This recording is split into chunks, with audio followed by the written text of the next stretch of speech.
Hey everyone, in this video, we're going to look at another Anime Studio version 11 tutorial, and we're going to specifically look at electrical effects. We're going to create a couple pylons, one on the left, one on the right, and there will be a current traveling between them. So let's go ahead and just create a couple basic pylons. So we're just going to click on the shape tool, click on circle, and then you just need to choose a color and a border color. So if you left click on a color, that'll be the fill, and the right click will be the border or the stroke. So like you can left click and choose a gray, and you can right click and choose maybe a darker gray or choose black, whatever. So we already took our shape tool. So just left click, hold, drag down to the right to make a circle. And then we'll grab our paint tool, we'll fill it. And then we're just going to make a rectangle. So we go back to our shape tool, go to rectangle. We're just going to put this off to the side. Left click, drag down to the right, just like the circle. Paint tool, paint it. Going kind of quick through this part because this is just very basic shape drawing and painting. Pretty standard stuff for paint programs. We're going to take our hide edge tool and just hide that. We're going to take our lasso tool, select the orb. We're just going to move this up a little bit. And then we're going to take our our rectangle and just put it at the bottom of the orb. There we go. So now we're just going to copy this. So we select it, copy, paste. And we're going to slide this over, and since we want it to be the same height, if you hold shift while you're moving, it will constrain the movement to just one axis. So we hold shift, we move to the right, and that way it doesn't change the vertical position. Okay. So with the layer selected, just click on the ellipsis, and you can call this pylons. And now we're going to start drawing the electricity that's traveling between it. It'll start at like the bottom and travel up. So now we want to create a new layer. So we're going to click on the new layer button, choose vector, and this is going to be the current. So let's click on the ellipsis and rename it to current, and then we do OK.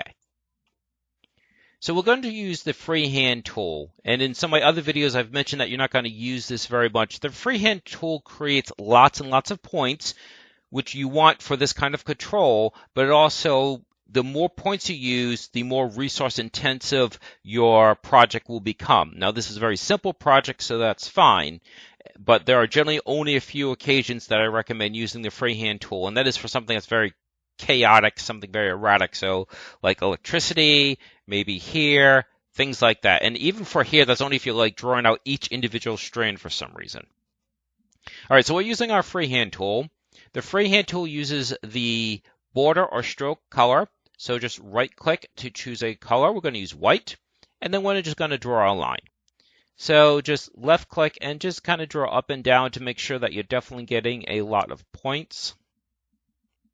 Because if you just draw straight over, you might get a whole lot of flat space, which you don't want. Okay, so first thing I'm going to do, let's zoom in. You just scroll the scroll wheel. And as you can see, the ends are thinner than the middle. So what we're going to do is we're going to use the line width tool, set everything to 0. You can either manually enter it here or left click and drag. Likewise, you can right click and drag to make it thicker. So let's go ahead and do that. So now you can see that the corners are not thinner. And that brought us to 86. You could just preview to see if you like that. So File, Preview. And that looks pretty decent. And when it comes to electricity, it's really subjective, really aesthetic. It's a relative aesthetic as far as what you want. Like this might be a little bit not erratic enough, so I might tweak that a little bit. Also, all these points, as you can see, have like a smooth curve. I personally want this to be a little bit more angular. So we're going to click on the Curvature tool. We're going to click on Peak. And it's hard to see, but these are now straight angles coming out. And so now we're just going to start moving some of these around. So we're just going to get rid of some of this solid space and try to make it look a little bit more erratic. And again, completely subjective, depending on what you want it to look like. Now let's break that up a little bit more. And you can always add more points. Like if you click on the Add Point tool, I could say put a point there, put a point there. Just make sure you set the curvature back for those two new points. But yes, you can definitely add points to a line after you've already drawn it if you decide that you need more control points.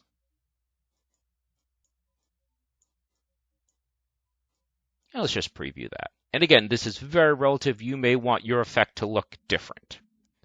And that's probably a little bit harsh there.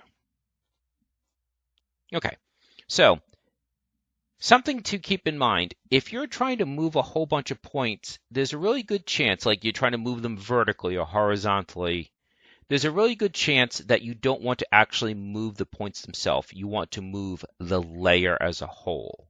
I'm not going to get into all the reasons for it, but moving the layer gives you more predictable outcomes. That when you try moving the individual points just to cover space, then you're going to have very unpredictable results, and I really don't want to go into all the reasons why, but it has to do with how Anime Studio calculates the path. So if you're trying to move a point simply to move the location, like something is trying to move towards the top of the screen, or particularly if something is trying to rotate, you generally want to move the layer. Okay? Now, if you're trying to deform an object, like hair blown in the wind, or in this case, an electrical current, then you move the individual points. In this case, we actually want both effects. We want to move the current as a whole, so we'll use the move layer for that, but then the deforming of the electrical effect we do by moving the individual points.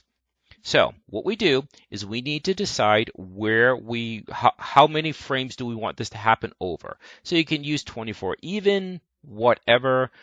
Again, electricity should really be fleeting. And so the longer it's on the screen, I think the less captivating it becomes. It's that fleetingness that really captivates. And so you keep that in mind when you're deciding how long you want this effect to be on the screen. So we're going to use, 18 is 3/4 of a second. So we click on our layer tool and we move this all the way up. And yes, you can move these individual points if you're trying to change where you want it to move. So now what we're going to do is you can either move these points individually to get them to flip, or what you can do is you can use a tool that flips the points. Like you select a whole bunch of points and flip them. So rather than manually moving them, you can flip them all at once. So what we're going to do is we're going to move this back down to 6. And now is where we move the points themselves. So what we're going to do, zoom in again. Let's select some of our points. And we're going to just start flipping them. So rather than like inverting, so rather than moving this one up, this one down, this one up, we can do it all at once. So once you've selected the points, you use this tool here for vertical flip, or this one for horizontal. So we just flip it vertically. So if you want to see how that works, you can just move the pointer back, and so you can see how they're flipping around. So let's now do that again at 12. Again, the same points are selected, flip vertically, and again, you can check to see how that looks. And then at the 18, we can flip it one last time.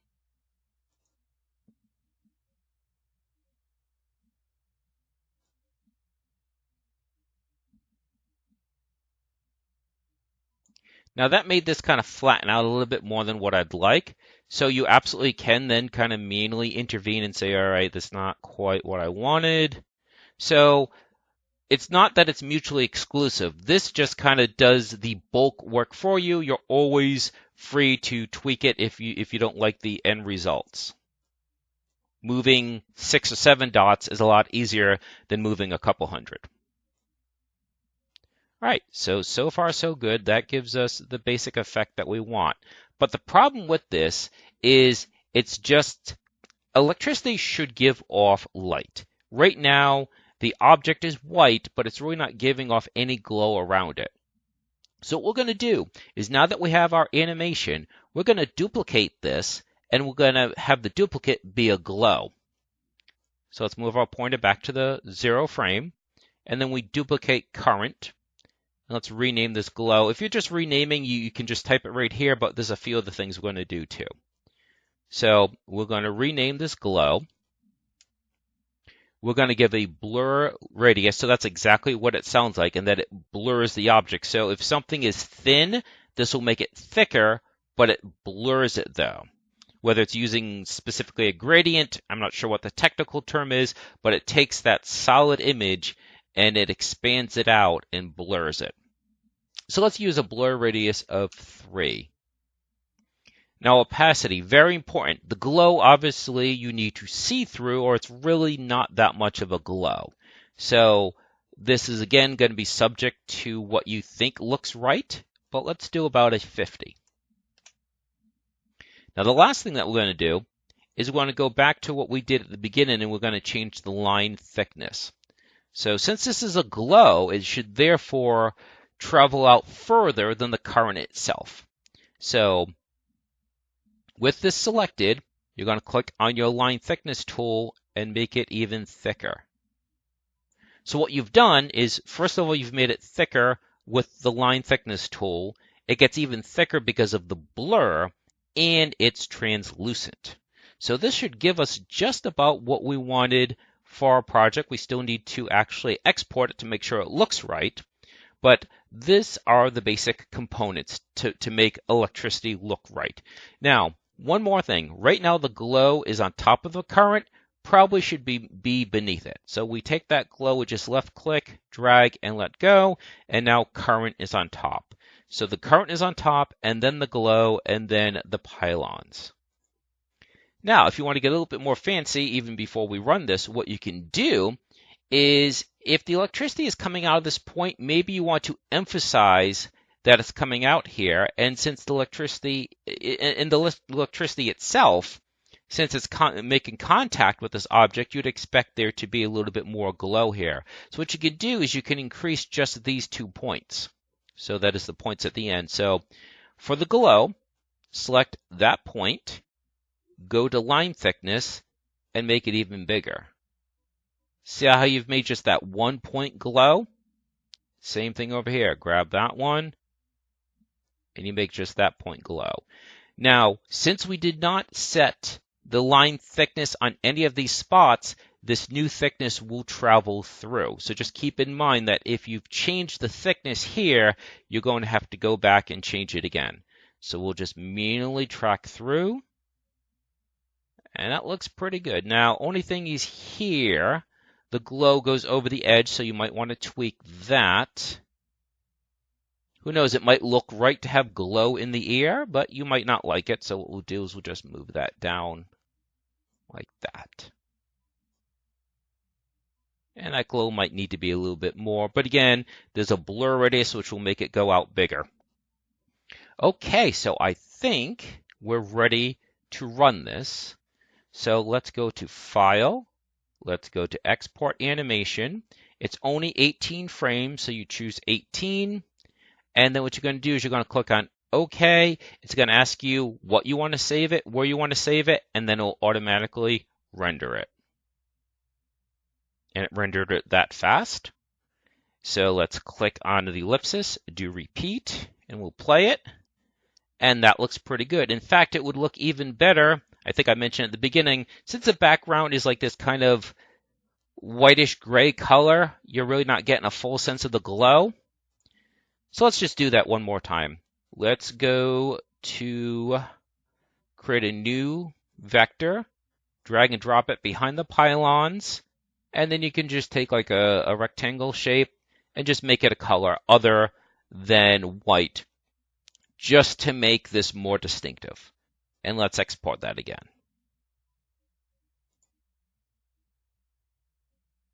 There we go. So now that you don't have that whitish gray background, you can more clearly see the glow. So I think I'm going to end the video here. If there's other examples of this you'd like to see, just let me know. Like maybe you're making an RPG, a 2D RPG, and you're trying to do a lightning effect. That would be a little bit more stylized because right now the lightning itself, the electricity itself, is just one color, white. Maybe you'd want that to be more stylized and that it actually has like a blue outline, that kind of thing. Again, to make it look a little bit more cartoonish and more stylized. But if there's specific examples you'd like, just leave it in the comments. Leave a like, please. That way I know to keep working on this series. And I think that should about do it. Again, I hope this was helpful, and just let me know if there's anything else you'd like to see.